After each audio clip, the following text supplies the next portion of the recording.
Preciso de pelo menos 50 incendiários, apaixonados por Jesus. Alguém que quer queimar nessa manhã? Levante sua mão o mais alto que você puder. Pai, nós declaramos a palavra viva, liberando vida nessa manhã. Nós declaramos todo jugo sendo removido, todo cansaço sendo envergonhado. A tua palavra nos garante que o Senhor fez de todos os principados e potestades um espetáculo público triunfando sobre eles na cruz. Por isso nós sabemos e nos movemos debaixo dessa verdade. Nós somos quem o Senhor diz que nós somos. Nós podemos o que o Senhor diz que nós podemos. E nós vamos viver cada promessa que o Senhor já liberou sobre nós. Em nome de Jesus. Se você crê, diga amém. Aleluia, aleluia. O tema da mensagem de hoje é: você não tem todo o tempo do mundo. Fala para quem está do seu lado: você não tem todo o tempo do mundo. E é interessante porque eu preparei essa mensagem ontem de madrugada, e hoje pela manhã eu lembrei de algo que eu não tinha ideia. Hoje faz 28 anos que o Brasil perdeu um dos seus maiores heróis nacionais. 28 anos atrás, o Brasil se despedia de Ayrton Senna. E todo mundo lembra o que estava fazendo quando recebeu a notícia. Todo mundo lembra onde estava quando recebeu aquela notícia. A perda de Ayrton Senna, para muitos de nós, foi algo difícil da gente assimilar e acreditar que aquilo realmente estava acontecendo. Tinha muita gente que ainda acreditava que havia uma nova notícia, ou algo novo, ou ele se recuperou, ou algo aconteceu. Mas a grande verdade é que quando ele entrou naquele cockpit, ele não tinha ideia que era a última vez que ele pilotaria um carro de Fórmula 1. Eu lembro que eu preguei algo no dia em que a Marília Mendonça, ela faleceu, e o tema da mensagem era: a vida é um sopro. E a reflexão que eu trouxe para a igreja que eu pastoreio é que, se ela soubesse que o show da noite anterior era o último show, como ela teria cantado, e como as pessoas que amavam a música dela teriam cantado junto com ela. Ela fez um stories antes de entrar no avião, comendo uma comida horrível, e ela brincando: gente, eu queria estar comendo comida mineira, olha o que eu estou comendo. Se ela soubesse que aquela era a última refeição, qual seria a refeição que ela teria feito? Se pessoas da produção que se despediram entre um show e outro soubessem que era o último abraço, como talvez eles teriam abraçado.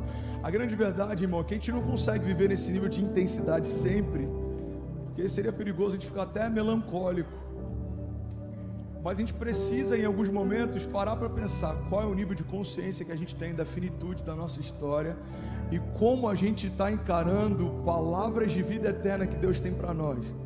Se a gente entende que elas estão sendo geradas nesse tempo curto, mas elas vão ecoar para sempre.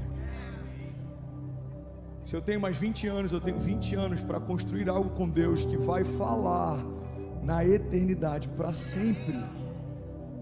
Olha que loucura, irmão. Conseguimos entender a lógica de uma previdência privada. No Brasil, alguns de nós de uma previdência social. Se eu trabalhar a vida inteira, 50 anos, quando eu estiver no final do meu tônus, da minha juventude, eu vou poder usufruir de alguma coisa que o governo vai me dar. E tem muita gente que acha que isso faz sentido. Então eu vou trabalhar muito, eu vou pagar muitos impostos, e no final eu vou ganhar um pouco, e está tudo bem. Essa é a dinâmica da vida. Agora olha que loucura, tem gente que consegue sentir paz numa previdência social, mas ainda não entendeu que o que estamos construindo com Deus é o que vai nos sustentar na eternidade. E essa é a grande diferença entre salvação e galardão. Salvação é um acesso a uma vida eterna com o Pai. Galardão é a recompensa que o Pai vai te dar. Você pode ser salvo sem galardão nenhum. Você pode ser salvo apenas como alguém que creu em algum momento, confessou Jesus como teu Salvador e that's it.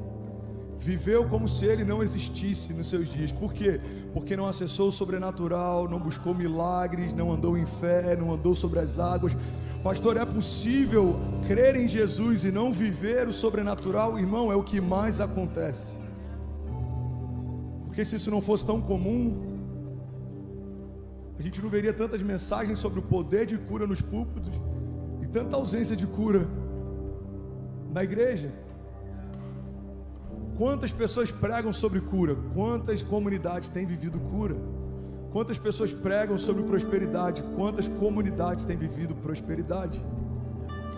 É possível, irmão, aceitar a Jesus e não caminhar e construir algo com Ele. É possível ser salvo em Jesus, mas não governar com Ele. É possível. E o que eu quero compartilhar com você nessa manhã é algo que é o senso de urgência que me move, é o senso de urgência que faz com que eu faça o que eu faço, do jeito que eu faço, na intensidade que eu faço, porque eu não sei até quando eu vou poder fazer. Eu sei que para alguns esse assunto incomoda.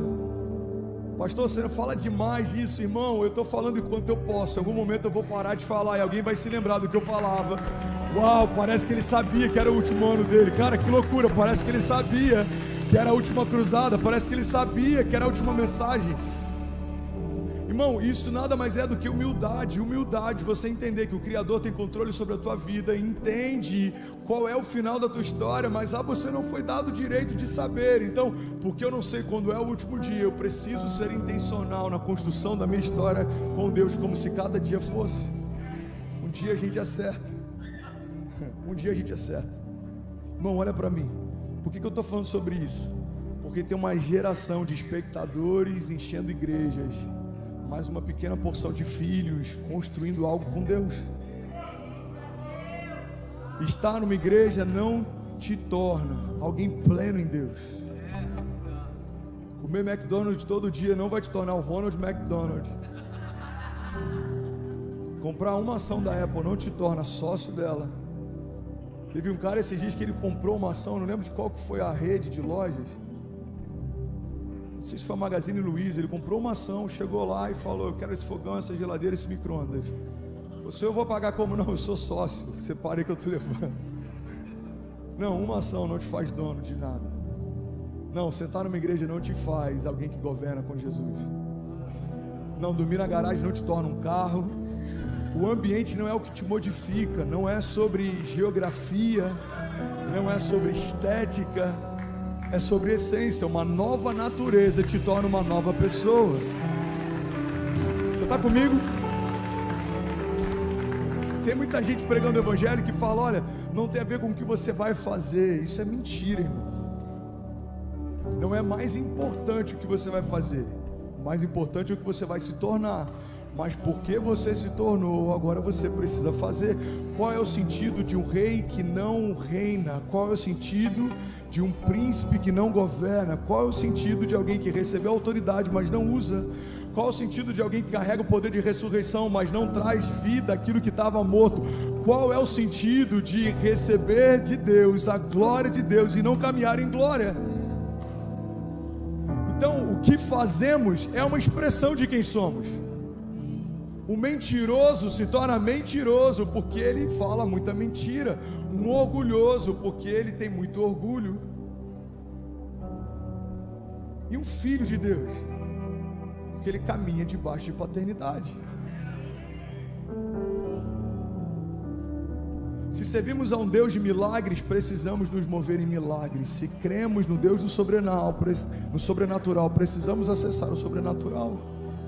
Se cremos que Deus tem uma aliança com a gente precisa usufruir dos frutos dessa aliança.